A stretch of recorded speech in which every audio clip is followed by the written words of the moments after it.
ఒకప్పుడు 60 ఏళ్ళు దాటితే నేను ముసలితనం వచ్చేసింది, ముసలి వాళ్ళని అయిపోయాం అని భౌతికంగానే కాదు మానసికంగా కూడా ఫీల్ అయ్యేవారు.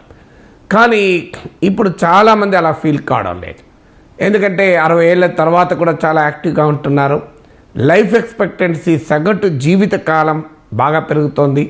అందువల్ల డెమోగ్రఫీ అంటే సైన్స్ ఆఫ్ పాపులేషన్ జనాభా శాస్త్రము ఇప్పుడు ముసలి వాళ్ళను రెండుగా వర్గీకరించింది. యంగ్ ఓల్డ్, ఓల్డ్ ఓల్డ్ అని.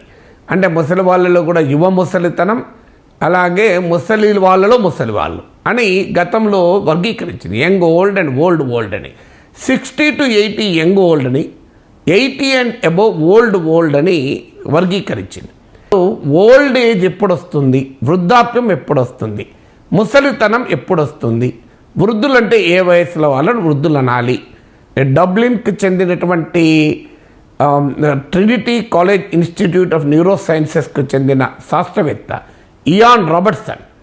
సో ఈ ఇయాన్ రాబర్ట్సన్ 1984 నుంచి మానవ మేధస్సు పైన, మెదడు పైన ఆయన ఇతోధికంగా పరిశోధనలు జరుపుతున్నాడు.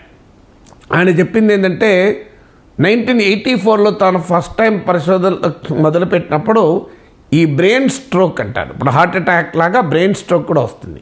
బ్రెయిన్ స్ట్రోక్ వచ్చిన పేషెంట్ల సగటు వయసు తీశాడు. ఎవరేజ్ ఏజ్ 72 years ఉండే. 99కి వచ్చేవరకు ఇది 82 yearsకు మారింది. అంటే 10 years పెరిగింది బ్రెయిన్ ఇంప్రూవ్ ఫంక్షనింగ్. 80 ఏళ్ళ వరకు కూడా మనిషి వృద్ధుడు కాదు, మనిషికి ముసలితనం రాదు. ఇది బయాలజికల్గా, సైకాలజికల్గా రెండు రకాలుగా. కేవలము సైకాలజీ కాదు, బయాలజికల్గా కూడా కాదు అంటాడు. కారణం ఏంటంటే ముసలితనము కూడా మానసికమైన ఫంక్షన్, శారీరకమైన ఫంక్షన్. సో మెదడును ఈ Ian Robertson, human brain is also like a plastic లాంటిది.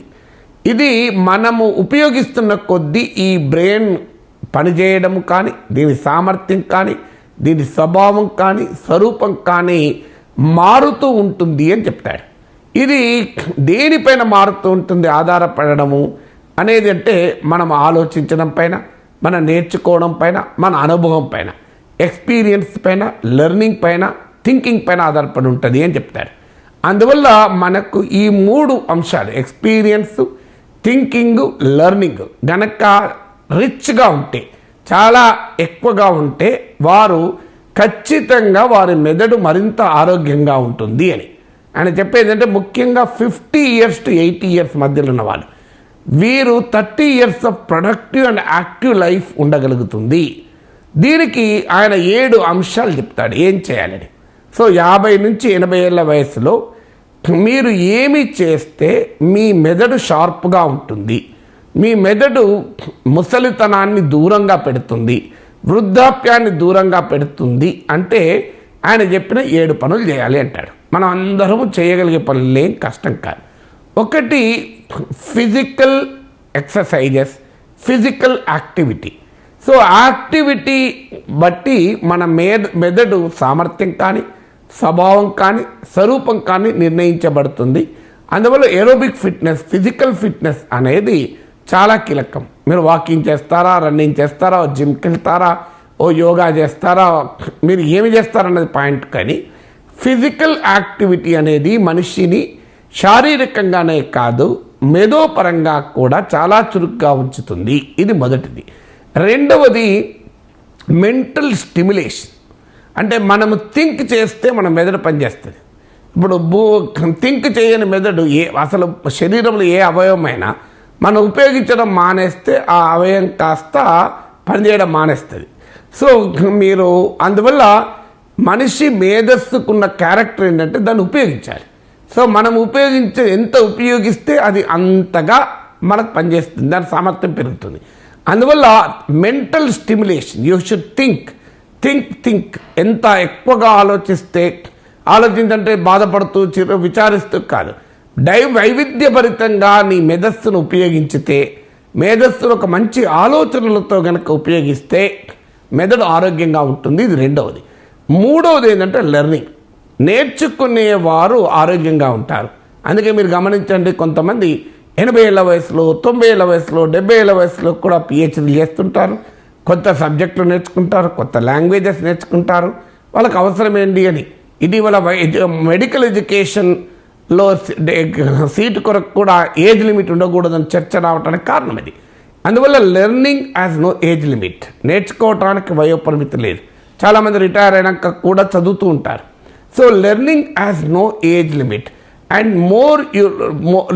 మీరు ఎంత నేర్చుకుంటే అంత ఎక్కువ నేర్చుకోగలుగుతారు. నేర్చుకోవడం పెరుగుతున్న కొద్దీ నేర్చుకునే సామర్థ్యం కూడా పెరుగుతుంది. నేర్చుకుంటున్న కొద్ది కొత్త విషయాల్ని అది మన మీద ఒక సైకలాజికల్ ప్రభావం కూడా చాలా ఎక్కువగా పడుతుంది. ఒక పాజిటివ్ సైకలాజికల్ ఇంపాక్ట్ పెడుతుంది. ఇది మూడోది. అందువల్ల ఆలోచించండి, నేర్చుకోండి, ఫిజికల్ ఎక్సర్సైజ్ చేయండి. ఇక నాలుగవది ఏంటంటే స్ట్రెస్ తగ్గించుకోండి. స్ట్రెస్ అనేది హ్యూమన్ మెమరీకి పెద్ద శత్రువు. మీ జ్ఞాపక శక్తి తగ్గటానికి ఒక ముఖ్యమైన కారణాలు స్ట్రెస్. అది ఎక్కువ స్ట్రెస్ పడినా, ఎక్కువ కాలం స్ట్రెస్ పడినా కూడా మన మేధస్సు ఆరోగ్యం పైన అది చెడు ప్రభావాన్ని చూపుతుంది. స్ట్రెస్ అంటే చాలామంది అనుకుంటారు నేను 10 గంటలు పనిచేస్తే స్ట్రెస్, 2 గంటలు పనిచేస్తే స్ట్రెస్ కాదు అని. అది కూడా తప్పు. స్ట్రెస్ అనేది ఒక సైకలాజికల్ ఫంక్షన్. ఇప్పుడు ఉదాహరణకు మనకు నచ్చని పని చేస్తే తొందరగా ఒత్తిడి ఫీల్ అవుతాం. మనకు నచ్చిన పని చేసామనుకోండి అసలు ఒత్తిడే ఉండదు. ఇప్పుడు నాలాంటి వాడికి చదువుకోవడము, రాసుకోవడము, మాట్లాడుకోవడము ఎన్ని గంటలు చేసినా ఒత్తిడి ఉండదు. కానీ నాకు నచ్చని పని చేశారనుకోండి ఒత్తిడి ఉంటుంది. మీకు ఇంటికి ఎవరైనా బాగా నచ్చిన వాళ్ళు వచ్చారనుకోండి, మీరు ఎన్ని గంటలు వాళ్ళతో గడిపినా మీకు ఒత్తిడి ఉండదు. కానీ మీకు నచ్చని వ్యక్తులు వచ్చారనుకోండి, మీ మానసికంగా చిరాకు పడుతుంటాడు, వాడు ఎప్పుడు పోతాడా అని చూస్తారు. అందువల్ల హై స్ట్రెస్ తగ్గించుకోండి. లాంగ్ స్ట్రెస్, దీర్ఘకాల స్ట్రెస్ తగ్గించుకోండి. చాలా ఆనందంగా తేలికమైన మనస్సుతో గడపడం నేర్చుకోండి. ఒత్తిడి మానవ జ్ఞాపక శక్తిని దెబ్బతీస్తుంది. ఇక ఐదవది ఏంటంటే ఫుడ్. మన ఆహార అలవాట్లు కూడా మన మెదడు పైన ప్రభావాన్ని చూపుతూ ఉంటుంది.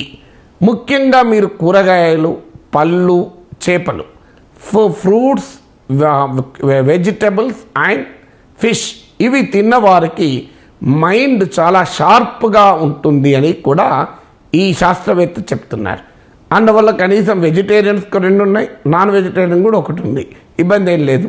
సో అందువల్ల నాన్ వెజిటేరియన్స్ అయితే కూడా మీరు ఫ్రూట్స్ తినండి, వెజిటబుల్ తినండి. మీ డయట్లో ఖచ్చితంగా ఆకుకూరలు, మంచి కూరగాయలు, అలాగే పండ్లు, సీజనల్ ఫ్రూట్స్ అంటే కాస్ట్లీ అనుకుంటారు, నాట్ నెసెసరీ. మీరు సీజన్లో వచ్చే ఫ్రూట్స్ తింటే కాస్ట్లీ ఏముండదు. అన్సీజన్ ఫ్రూట్స్ తింటేనే కాస్ట్లీ ఉంటుంది. సో అందువల్ల సీజన్లో వచ్చే ఫ్రూట్స్ తినండి, సీజన్లో వచ్చే కూరగాయలు తినండి, దాంతో ఆరోగ్యంగా ఉంటుంది. ఆరవది సోషల్ లైఫ్. సోషల్ లైఫ్ ఎక్కువ ఉంటే వారి మైండ్ చాలా షార్ప్గా ఉంటుంది. చాలామంది అరే ఎవరితో తిరగద్దురా, నీ టైం అంతా వేస్ట్ అవుతుంది మన పిల్లలు చెప్తుంటాం. ఫ్రెండ్స్ వద్దురా, పర్లేదారా ఎప్పటికి ఫ్రెండ్స్ ఏనారా అంటుంటాం. ఫ్రెండ్స్ వచ్చాడు, ఫ్రెండ్స్తో ఆడుకోవడం, ఏమద్దురా కూర్చోవాలి, ఇంట్లో కూర్చోవాలి, చదువుకుంటూ కూర్చోవాలి అనుకుంటారు. కానీ అది నిజం కాదు. ఎవరికైతే స్నేహితులు ఎక్కువ ఉంటారో, ఎవరైతే సోషల్ ఇంటరాక్షన్ అంటే ఫ్రెండ్స్తో ఎక్కువ కాలం గడుపుతారో, ఎక్కువగా 10 మందితో కలిసి మెలిసి తిరుగుతారో వారి మెదడు చాలా షార్ప్గా ఉంటుందని పరిశోధనలు చెప్తున్నాయి. So have a rich social life. Covid వల్ల ఈ సోషల్ లైఫ్ కాస్త దెబ్బతిన్నది. సోషల్ లైఫ్ ఆన్లైన్ అయిపోయింది. ఇప్పుడు కోవిడ్ తగ్గింది కనుక bring back the social life. తెలిసిన వారితో కలవండి, మాట్లాడండి, వాళ్ళ ఇంటికి మీరు పోండి, మీ ఇంటికి వాళ్ళు రండి, కలిసి ఎక్కడికైనా వెళ్ళండి. సో ఇలా ఎవరన్నా ఫ్యామిలీ ఈవెంట్స్ ఉంటే మిస్ కాకండి. So have a social life. అది ఆరవది. ఏడవది ఏంటంటే థింక్ యంగ్. నేను ముసలివాణ్ణి అయిపోయాను, నేను వృద్ధుడైపోయాను, నా కాళ్ళు లేవా, ఆరోగ్యంగా ఉంటుందా, ఏమవుతుందో, ఎప్పుడు ఆరోగ్యం చెడిపోతుందో, అయ్యో 60 ఏళ్ళు దాటింది, 50 ఏళ్ళు దాటింది, ఈ సైకాలజికల్గా ఉండకండి.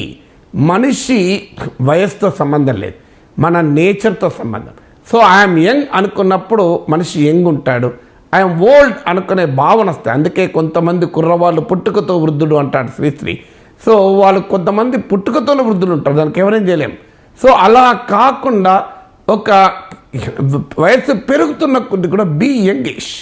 నేను ఐఎమ్ స్టిల్ యంగ్. అందుకే ఈ వీడియో చేయడం ఉద్దేశం ఏంటంటే 80 ఏళ్ళ వరకు కూడా మీరు you are not old, you may not be young. మీరు యవ్వనంలో ఉన్నారని నేనేమంటలేను, కనీసం ముసలి వాళ్ళైతే కాదు. మీకు యవ్వనము 20 ఏళ్ళు ఉంటుంది అనుకుందాం, 25 to 50 అనుకుంటే, అది 25 ఏళ్ళు ఉంటే, యవ్వనం ఒక 10 years, మిడిల్ ఏజ్ ఒక 10-15 years అనుకుంటే, ఈ age 50 to 80 is a very very useful age. ఇది అయిపోయిన ఏజ్ కాదు, ఇది కరిగిపోయిన ఏజ్ కాదు, ఇది స్పెంట్ ఏజ్ కాదు. It's a very productive age in life. So enjoy this productive age in life. 50 to 80, 60 to 60 వరకు ఎలాగో రిటైర్ కారు కనుక చాలామంది ఉంటారు. కానీ 60 ఏళ్ళు అయిపోయినాక జీవితం అయిపోయింది కాదు, మీకు వృద్ధాప్యం రాలేదు. You may be retired but you are not tired. Retire అయిన వాళ్ళు కూడా టైర్ కావాల్సిన అవసరం లేదు అన్నది ఈ కొత్త పరిశోధన మనకు చెప్తున్న అంశం. సో 80 ఏళ్ల వరకు మీరు ముసలి వాళ్ళు కాదు, మీరు వృద్ధులు కాదు, మీరు ఓల్డ్ ఏజ్ పీపుల్ కాదు. అయితే సీనియర్ సిటిజన్స్ అవుతారేమో, కానీ వృద్ధులు మాత్రం కాదు.